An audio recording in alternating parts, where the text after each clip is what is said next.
Hello there, Floats Lovers. Me, Floats Lover here. Um, I was wanting to do this for a while now, but I'm going to be reading out one of my fan fictions I've written. It was written quite a while ago, and it was a different version. I did have a different version done, but computer problems, to say the least, happened. This was around a year ago, year and a half ago I wrote this, but yeah, let's see if you guys like it. It's Etrian Odyssey fanfiction. It's about the time I had in the original game. Uh, I haven't really finished it, but I'm going to read out what I've got of it so far. Hope you like it. Also, thoughts and prayers go out to the people of Orlando, Florida. Quite a tragedy that happened there. Yeah, sorry, that was someone in the toilet. The door's right there, it's near my room. It's really annoying that it's right there near my room, but that's okay, I can deal with that. So here we go. Etrian Odyssey, the story of the Horris Guild. The day went like any other in Etria, except I have now become able to hire people to start my own guild. So I left my home and went to the guild hall to create and sign on people to join my guild. So you want to start your own guild, I? Well, I will need to hear what you want to call your guild, said the administrator of guilds. I told him that the name of the guild will be called Horris. Ah, the Horris Guild it is. Then now for adding members. All you need to do is go to the Warrior Hall, then give your choices the ability to join. I left for where the possible new members could be. Once I opened the door into where all the people are, they all looked quite strong. I didn't know who I would ask first. I wasn't fully sure if they would kill me for asking, or kill each other just to join me. I was lost on who I wanted to join me, till a young fellow came up to me. He looked around my age. He was some sort of knight with a big shield. Apparently he is a protector, one of their aegis. He came up to me without hesitation. So may I presume you are hiring for your guild? He asked without hesitation. I told him I was after we sat down at a table, so I could hand him the form to say if he was interested in joining my guild. You are young, yet I can see the eagerness in your eyes. I see to join you, so I shall. Young leader, my shield will only be loyal to you. I will join the Horris Guild. The protector stated his proclamation outright, but nearly no one in the hall was paying attention.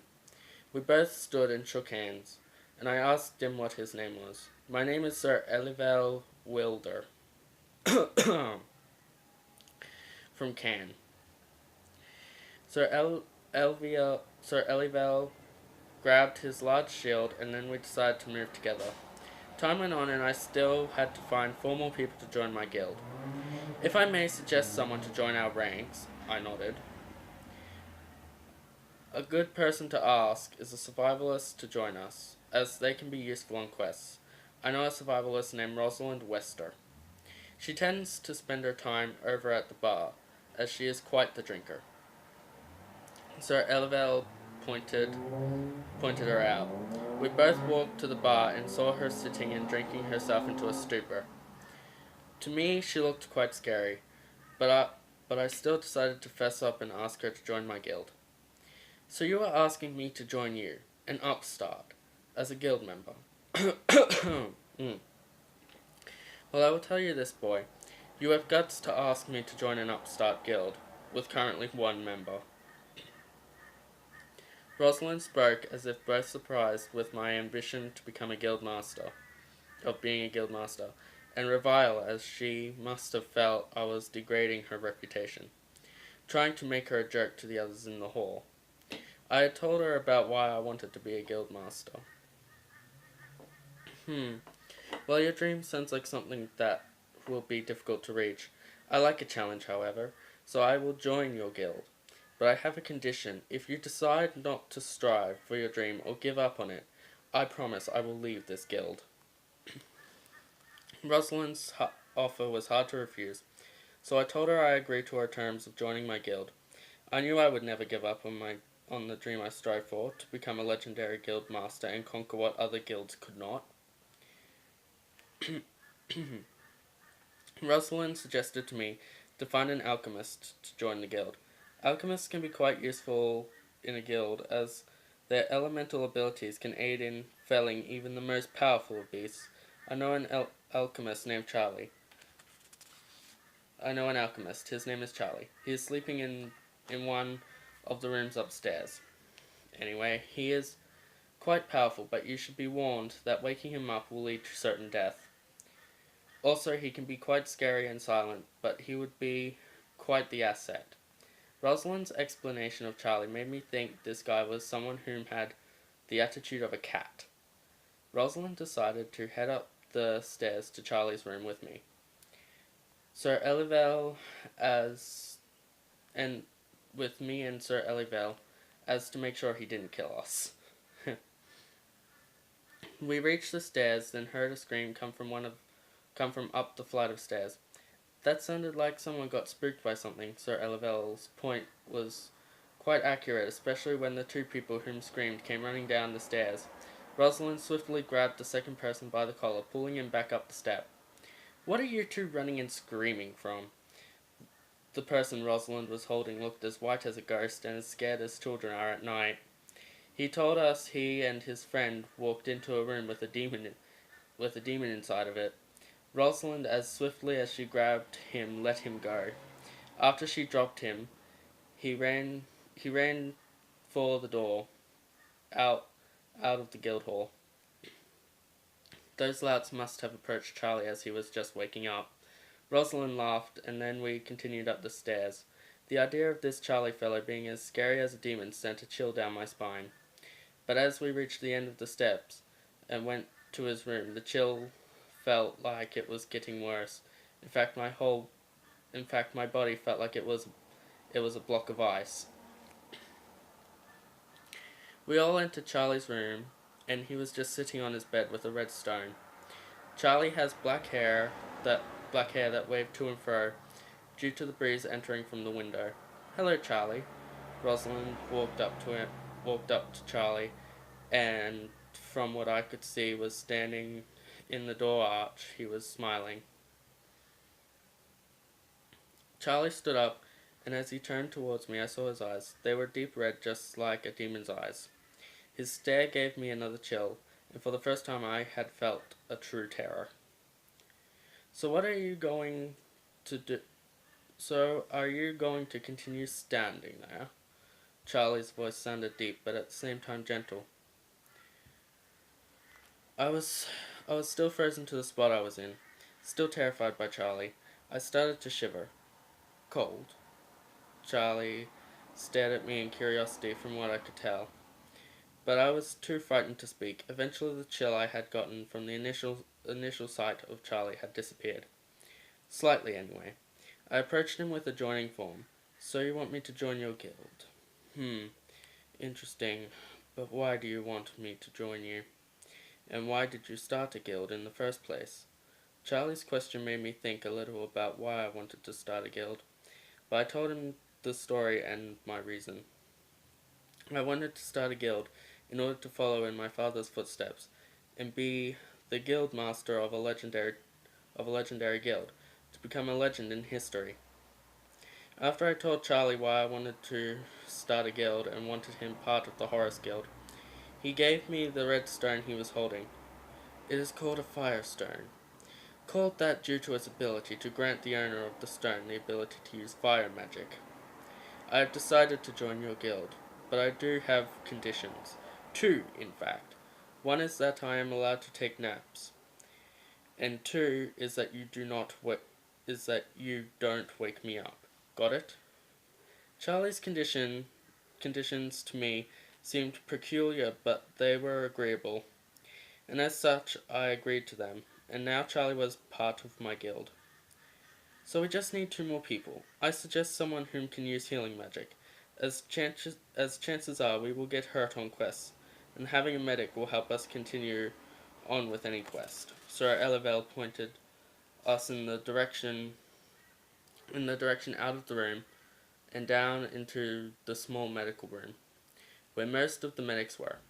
The medics, as what I can tell, are quite timid, but have strong healing magic and knowledge of medicinal herbs, found in forests and the like. If we are to find a medic, it is best to look for a medic that has a white buff coat, as they are more capable medics, as they have past experience. Rosalind's knowledge was quite astounding, but at the same time I couldn't really tell which medic to ask to join. I looked behind us and noticed Charlie wasn't there. Charlie must have gone back to his room for a nap. He usually does that. Rosalind smiled as she saw me looking for Charlie. I walked around a little in the medical room when one of the medics came barreling through the door and ran into me. Ouch, that really hurt. The medic was rubbing his head as a bump was starting to appear. I decided to give the medic a joining request. You want me to join your guild? He looked quite scared, probably of Rosalind as she gave him a scary stare. As he started to back away from us slowly, I'm sorry, but I am not brave enough to be in a guild and go on many scary and dangerous quests. The medic gathered up the stuff he dropped and ran toward one of the senior medics. Well, that was probably for the best. He was quite scared and looked quite weak. But we do need a medic in the guild, so I suppose talking to another of the medics may be a good idea. Rosalind's advice was quite useful, and we did just that. Went around the whole of the medic room asking if any of them would like to join. I continually got to know. I continually got no's, but then I went up to a younger medic, but he still had a white buff coat on, so it showed he was a master medic and must be a prodigy. Hello, my name is Richie Gorda. What can I help you with? I gave Richie the joining request and his eyes lit up. Joining a guild? Well, I will have to ask Senior Medic Eval, and if she says yes, I can join your guild. I have always been interested in adventure and questing, but as a medic we are supposed to be scared and rarely leave our apothecaries. But there are some of us medics that don't mind being in guilds and going on quests. Richie acted quite different to most medics we had already met. He was less timid. Well, at least we found a medic with a spine. Rosalind's words made sense to me, and it did seem strange that a lot of medics were so timid and scared of a lot of things, too. Richie came back with the joining form. He looked quite excited. I am able to join your guild. Senior Eval said I could. So what were where we are going to do? What are we going to do now? Richie seemed quite excited, but after I told him we still need one last person to join, his excitement stalled a little. Well, since that is so, can I stay here a little longer? Just come back and tell me when you're planning on going on a quest, because I will be packing for the adventures we will be going on. Richie was still excited, but what he said made sense. I told him okay, and then we left to find a fifth member to our guild. Where should we go next? We probably need a Dark Hunter or a Lancashire Knight, as either are pretty strong and resilient. But the problem with either is both don't spend much time here. Most of them go to the labyrinth. Sir Elevel's knowledge was endless on this type of stuff, but even Lectran, the start of the labyrinth, can be tricky to be in, as monsters still get in there by climbing the steep gate wall. Well, we should head to Lectran. Then it isn't than it isn't a long trip. Charlie had rejoined us in the medic center, but at the same time I did get spooked because he popped up without making without a sound. That would be a good idea, but I don't really think our guild leader has a weapon with him, so Elivel had a good point. I didn't carry a sword with me, nor any other type of weapon. Maybe we could buy one for him at the local smithery. Rosalind's point was quite accepted, so we left to both get me a sword and to find the Horris Guild's 5th member. There, so that's my Etrian Odyssey fanfiction. I do have a second chapter of it out on Wattpad, but look up Rosalind01. That is my account. Don't ask why my username's Rosalind01. ROSALIN01. I did that only because it's a name I like and it's a name I use frequently in my stories. For characters and that. But yeah, so that's that story done. I hope you enjoyed the reading of the first chapter at least. Hate being sick. Well, having a sore throat. Anyways, yeah, thoughts and prayers, as I said, go out to the people of Orlando, the families of the people who died in the mass shooting. And yeah, so, I don't really know what else to say. I'll probably do more anime videos, maybe, so like talk about anime and stuff I like. I've already shown you my anime collection so far. Still wanting to get one of those Totoro dolls and plush toys and that. I'll link in the description where you could, what address to send them to, just in case you do want to send me something, like fan mail or something, you can. I'm open to that. I'm open to reading it on here, and giving shout outs to people if they want that. I mean, I know it's not a big channel, so I probably don't have many, if any, fans, that many fans on here, so, but yeah, you can send, fan mail or something to me. I'll probably end up pre-reading it before putting it on a video, sorry, but I'd have to know what would be in the letter or something, but yeah, so I'll put, where you can send it to in the description below and the name and stuff to put on there. Hope you enjoyed this video. Sorry it was a long video, but, well, longer than most of my videos. Anyways, stupid traffic.